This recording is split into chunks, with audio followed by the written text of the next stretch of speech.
2 साल की पैदल पदयात्रा के बाद 2 अक्टूबर को प्रशांत किशोर नई पार्टी जनसुराज लॉन्च करने की तैयारी में है। बिहार की राजधानी पटना स्थित वेटनरी कॉलेज में भव्य कार्यक्रम का आयोजन किया जाएगा।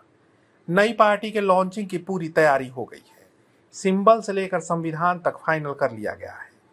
जनसुराज के सूत्रधार प्रशांत किशोर ने कहा है कि नई पार्टी के गठन के बाद जनसुराज सबसे अलग होगा और यहां अपने जनप्रतिनिधियों के लिए वापसी का अधिकार यानी राइट टू रिकॉल लागू रहेगा।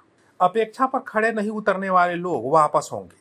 पार्टी टिकट देने के पहले सभी से शपथ पत्र लेगी।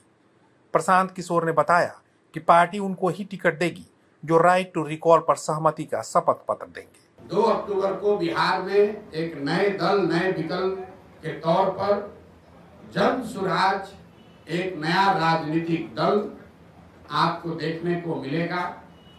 2 अक्टूबर को आपको ये भी पता चलेगा कि इस दल का नेतृत्व किन लोगों के हाथ में होगा। 2 अक्टूबर को इस दल के नाम की, इसके संविधान की और इसके नेतृत्व की घोषणा जनसुराज से जुड़े हुए हजारों कार्यकर्ताओं, साथियों, इसके बनाने वालों के सामने, मीडिया बंधुओं के सामने इसकी घोषणा की जाएगी। उन्होंने बताया कि अगर संबंधित कैंडिडेट जीत जाता है तो उसकी विधानसभा में जनसुराज के 1/3 संस्थापक सदस्य अगर उसके खिलाफ अविश्वास प्रस्ताव लाते हैं तो वोटिंग होगी।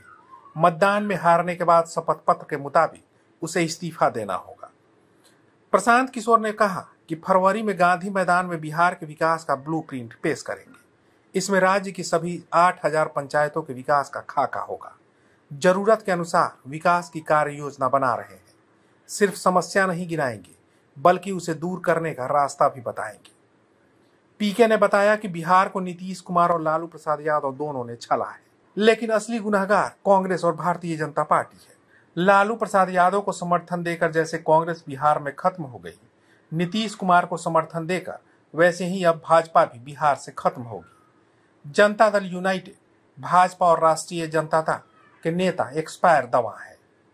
उन्होंने दावा किया है कि 2020 के विधानसभा चुनाव में जेडीयू के कम सीट जीतने के बाद उन्होंने नीतीश कुमार को मुख्यमंत्री न बनने की सलाह दी थी। पीके ने कहा कि जनसुराज सभी 243 विधानसभा सीटों पर चुनाव लड़ेगी। यदि हम इनमें 130 से 135 सीट भी जीतते हैं तो अपनी हार मानेंगे। पीके ने कहा कि वे जनसुराज के नेता नहीं होंगे, उनकी भूमिका केवल सलाहकार जैसी होगी। उन्होंने कहा कि उनसे बेहतर और योग्य व्यक्ति पार्टी का नेतृत्व करेगा। 2 अक्टूबर को नया दल बनने के बाद पार्टी अपना चेहरा घोषित करेगी। उन्होंने फिर दोहराया कि सिर्फ 1200 परिवारों का बिहार की राजनीति पर कब्जा है। आज के लिए बस इतना ही, लेकिन अगले अंक में किसी और मुद्दे पर चर्चा करेंगे और तफसील से उसकी जानकारी देंगे। लेकिन अभी तक आपने कलम इंडिया न्यूज को सब्सक्राइब नहीं किया है तो कर लीजिए, क्योंकि अपडेट खबरें हम ही आप तक पहुंचाते हैं।